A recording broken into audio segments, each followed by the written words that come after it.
जय भीम जय शिवराय. मी सूरज कांबळे.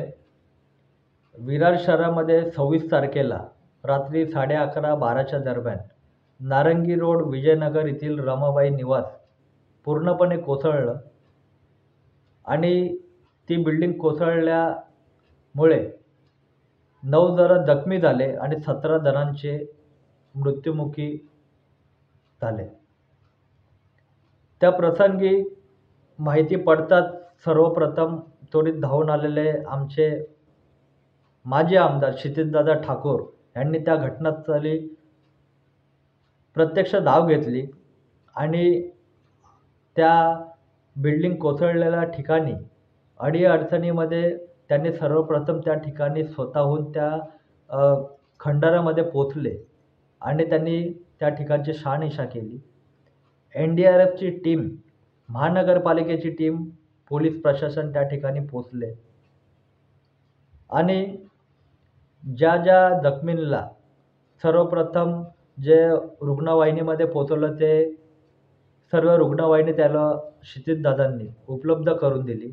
अनेक ठिकाणी अनेक हॉस्पिटलमध्ये सर्व रुग्ण जखमींना उपचार उपलब्ध चालू होते, सुरू होते आणि त्यापैकी 3 रुग्ण असे होते की अनेक हॉस्पिटलमध्ये त्यांच्यावरती उपचार सुरू होते, परंतु डॉक्टरांनी त्यांना इमर्जन्सी ऑपरेशन करण्यासाठी सांगितले आणि ऑपरेशन करण्यासाठी सांगितल्यानंतर त्या ऑपरेशनला लागणारा खर्च, त्या औषध गोळ्यांचा खर्च, हॉस्पिटलला लागणारा खर्च कसा पुरवणार, कोण पुरवणार हे लक्षात घेता क्षितिजदादा ठाकूर यांनी विरार वेस्ट प्रकृती हॉस्पिटलमध्ये त्या सर्व 3 पेशंटला शिफ्ट केलं आणि त्यांच्या हॉस्पिटलचा लागणारा खर्च, हॉस्पिटलमध्ये ऑपरेशन करण्याचा खर्च, औषध गोळ्यांचा खर्च क्षितिजदादांनी त्याची जबाबदारी घेतली आणि त्या रुग्णांवर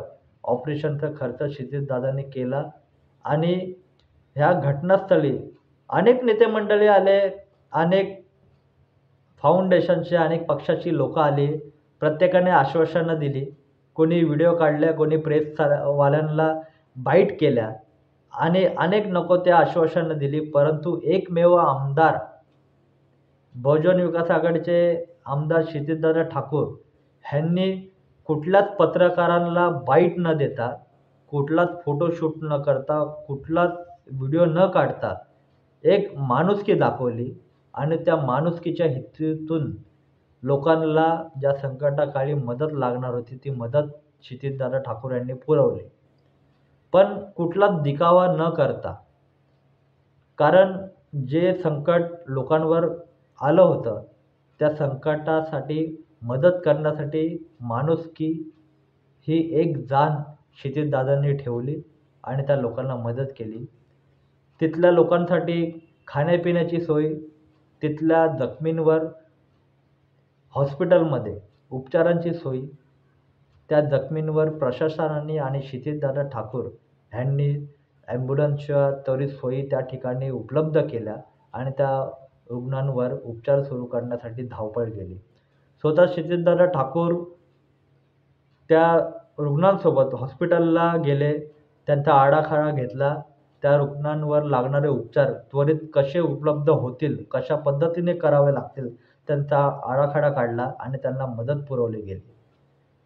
विधानसभाचे आमदार राजन नाईक त्या ठिकाणी आले, वसईचे आमदार स्नेहा पंडित आले, पालकमंत्री आले, पर्यावरण मंत्री आले. अनेकांनी वादे केले, अनेकांनी विश्वास दाखवला, अनेकांनी खूप काही सांगितलं, परंतु तात्काळ मदत ज्या जखम्यांवर, त्या मृत्यूंच्या नातेवाईकांवर पाहिजे होती ती एकमेव आमदार ज्यांनी मदत केली ते म्हणजे क्षितिजदादा ठाकूर. असाच आमदार आम्हाला हवा होता आणि हवा असणारा आमदार म्हणजे क्षितिजदादा ठाकूर. भले माजी असला तरी आमच्यासाठी आजीच आहे आणि प्रत्येक वेळप्रसंगी धावून जाणारा. कुठलाही संकट असो, कुठलाही चांगला कार्यक्रम असो, वाईट कार्यक्रम असो, सर्वप्रथम आमच्या मदतीला आणि आमच्या वेळप्रसंगी धावून येणारा आमदार क्षितिजदादा ठाकूर. आणि अत्यंत दादांचे खूप आभार मानतो त्या विभागाचा नागरिक म्हणून. ज्या टायमाला, संकटा टायमाला आम्हाला जी गरज होती आणि ज्या रुग्णांच्या नातेवाईकांना, रुग्णांना आधार देणारी गरज होती, ती क्षितिजदादा ठाकूर ह्यांनी केली. म्हणून त्यांचे खूप खूप आभार मानतो आणि इथेच थांबतो.